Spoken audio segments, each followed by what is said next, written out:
Aí, consegui traduzir. O Ocidente esperava que Lula fosse um parceiro, ele tem seus próprios planos. O novo presidente do Brasil corre o risco de se alienar dos Estados Unidos e da Europa ao hospedar navios de guerra iranianos, equivocar-se sobre a invasão russa na Ucrânia e negociar com a China. Matéria aí da Moriá Balingit e da Megan Tobin. Vamos ver juntos aqui. Em seus primeiros meses no cargo, o presidente Luiz Inácio Lula da Silva se recusou a se juntar ao presidente Biden na condenação da invasão russa na Ucrânia. Permitiu que navios de guerra iranianos atracassem no Rio de Janeiro e despachou o conselheiro sênior para se encontrar com o venezuelano Nicolás Maduro. Tá falando da política do Celso Amorim, tá, gente? O Celso Amorim e o corpo diplomático do governo Lula já se encontraram com Putin e com o Nicolás Maduro, ou seja, o lobby norte-americano está muito forte para tentar enquadrar o Brasil nessas visitas democráticas. Isso é importante dizer. Nesse ponto, o governo, o Trump, ele é muito ruim por ser um extremista de direita, mas nesse ponto de relações internacionais, o Partido Democrata afinal de contas, o partido que permitiu que o golpe acontecesse contra a Dilma. O governo, quando a Dilma foi derrubada sem crime de responsabilidade, era do Barack Obama, tá? Só para a gente não esquecer.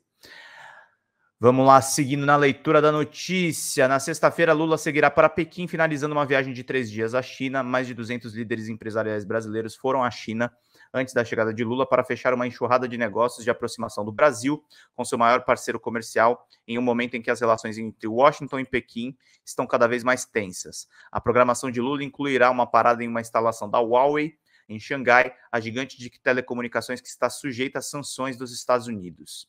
Na capital chinesa, Lula se encontrará com Xi Jinping, principal líder do país, que está pressionando para derrubar a ordem internacional liderada pelos Estados Unidos e posicionar a China como intermediário do poder diplomático. Brasília, por sua vez, está ajudando Pequim a impulsionar sua moeda, o yuan, em relação ao dólar. A vitória eleitoral de Lula no ano passado sobre Jair Bolsonaro, o ex-militar admirador da ditadura que se aliou ao presidente Donald Trump e à direita global, aumentou o otimismo de que o país mais populoso da América Latina poderia ser um parceiro na promoção de normas democráticas no hemisfério ocidental e além. O que o Washington Post não diz é que a ditadura que o Bolsonaro apoiou e apoia e leva os seus extremistas, ela foi financiada pelos norte-americanos. Mas, em vez disso, Lula está lembrando o mundo a sua abordagem de política externa que, de acordo com o primeiro mandato, prioriza o pragmatismo e o diálogo e mostra pouca preocupação e se antagoniza com Washington ou com o Ocidente. Um exemplo é a invasão russa. O Brasil apoiou uma resolução da ONU em fevereiro pedindo paz e exigindo que Moscou retire as tropas da Ucrânia. Mas, semanas depois, Lula se recusou a assinar uma declaração da cúpula para a democracia do presidente Biden, que condenava o ataque à Rússia ao seu vizinho. Um assessor sênior disse que Lula não acreditava que o fórum fosse o local apropriado para discutir a guerra. Em contraste com o isolacionismo compatível de Bolsonaro, Lula muito busca expandir o papel do Brasil no cenário internacional. Ele argumenta que o Brasil, que abriga mais pessoas do que membros permanentes do Conselho de Segurança da ONU, Rússia, Grã-Bretanha e França, deveria ser membro desse grupo de elite. O Brasil quer reformar a governança mundial, disse Celso Amorim, assessor sênior do presidente ao Washington Post. Gostaríamos de ter uma governança mundial que não se parecesse com o atual Conselho de Segurança. A invasão ao Congresso brasileiro, parecendo aí com as insurreições lá no Capitólio americano.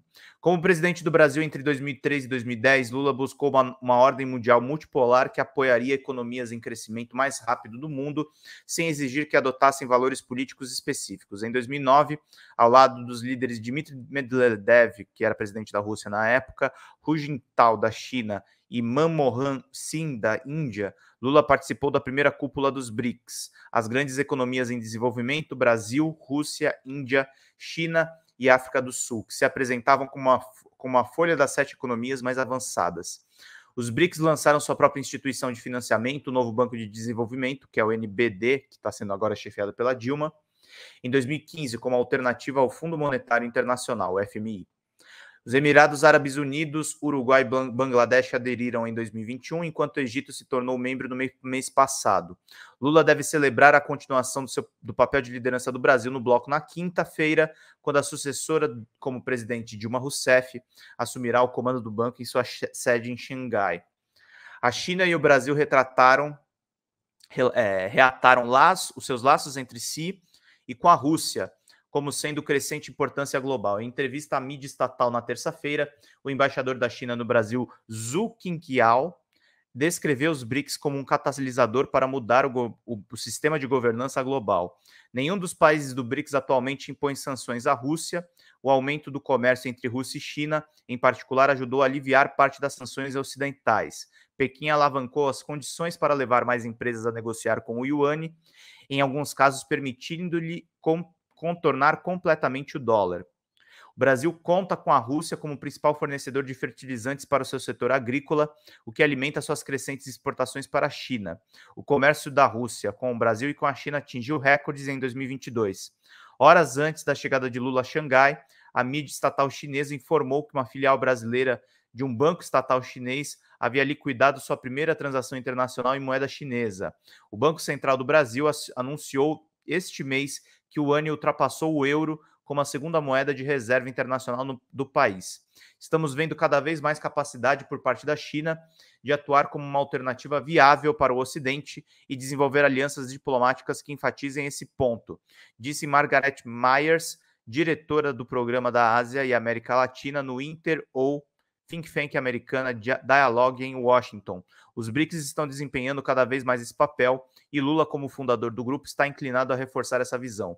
Lula também se reunirá com representantes da fabricante chinesa de carros elétricos BYD, que pretende assumir a antiga fábrica da Ford na Bahia. Lula, deixa eu ver aqui. Lula tem repetidamente sugerido que a Ucrânia também tem responsabilidade pela guerra, defendendo-se: se um não quiser, dois não podem brigar. Disse Lula em entrevista coletiva em janeiro com o chanceler alemão Olaf Scholz, segundo o site O Político.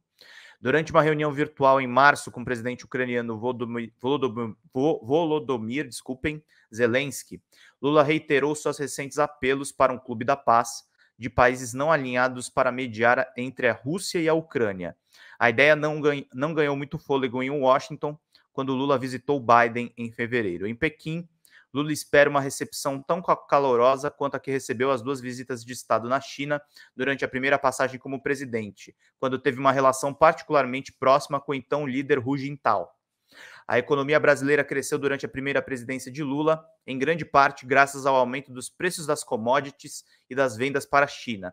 Praticamente não havia comércio entre os dois principais países quando Lula assumiu o cargo em 2003. 6 anos depois, a China era o principal parceiro comercial do Brasil. No ano passado, esse volume comercial superou 150 bilhões de dólares, segundo estatísticas do governo brasileiro, principalmente em commodities agrícolas como carne bovina e soja. Os ministros do governo brasileiro e líderes empresariais, incluindo executivos das principais exportadores de carne bovina e soja do Brasil, viajaram à China no mês passado para fazer negócios com empresas chinesas. Após uma reunião entre o ministro da Agricultura do Brasil, Carlos Fávaro, e o ministro da Alfândega da China, Yu Jinhua, Pequim suspendeu formalmente a proibição da carne bovina no Brasil, brasileira que o Brasil impôs voluntariamente em fevereiro, após relatar um caso de doença da vaca louca. Durante a suspensão de 29 dias, os exportadores brasileiros de carne bovina disseram ter perdido até 25 milhões de dólares por dia, segundo a mídia local. A autoridade alfandegária chinesa também aprovou as exportações de 9 plantas adicionais de processamento de carne bovina e de aves, e outras 50 estão em revisão, informou a mídia comercial chinesa Caixin na quarta-feira. Espera-se que outros acordos envolvam investimentos chineses em capacidade de alta tecnologia no Brasil, incluindo instalações de energia solar e um novo satélite de observação que pode monitorar a floresta amazônica, mesmo durante o tempo nublado. A mudança climática provavelmente também está na agenda. Xi Jinping articulou um compromisso chinês de reduzir as emissões de carbono. Lula prometeu reverter o desmatamento na Amazônia depois que Bolsonaro promoveu o desenvolvimento predatório, né, Washington Post ali. Amazônia desfeita. Aí tem aqui. Lula pode dizer, por enquanto, eu sou totalmente a favor da reconstrução. O Brasil está de volta, disse Oliver Stuenkel, cientista político da Escola de Relações Internacionais da Fundação Getúlio Vargas em São Paulo. Somos um interlocutor construtivo quando se trata da força no sistema multilateral. Queremos ser provedor de bens públicos globais quando se trata de combater as mudanças climáticas. Pequim saudou a visita de Lula como uma chance não apenas de aprofundar os laços econômicos entre os países, mas também de avançar o esforço de Xi para posicionar a China como líder da nova ordem, de uma ordem mundial que não é limitada por Washington. Esse esforço também incluiu a intermediação de uma reaproximação entre a Arábia Saudita e o Irã, em Pequim, e uma articulação de 12 princípios para encerrar as hostilidades na Ucrânia. O porta-voz de Relações Exteriores da China, Wang Wenbin, chamou esta semana a visita de Lula de uma oportunidade para trazer mais energia positiva para a solidariedade, cooperação e resposta conjunta dos países em desenvolvimento aos desafios globais. Lula também se apresenta como potencial mediador entre Moscou e Kiev. Esse mês ele enviou Amorim, assessor presidencial, para encontrar o presidente russo Vladimir Putin em Moscou. Antes da viagem a Amorim, ex-ministro de Relações Exteriores do Brasil disse ao Washington Post que acreditava que uma resolução diplomática para a guerra era possível. O governo Lula acredita no diálogo e na liderança pelo exemplo, disse Amorim. Mas questionado se o Brasil desempenharia um papel de aplicação das normas democráticas, Amorim respondeu: cumprir é um palavrão. E esse é o Washington Post, é um veículo de pressão do establishment norte-americano, né, gente? Vocês estão vendo aí. E é por isso que a gente está justamente acompanhando todas essas principais informações. Esse é o Washington Post, esse aqui é a cobertura deles a respeito de internacional.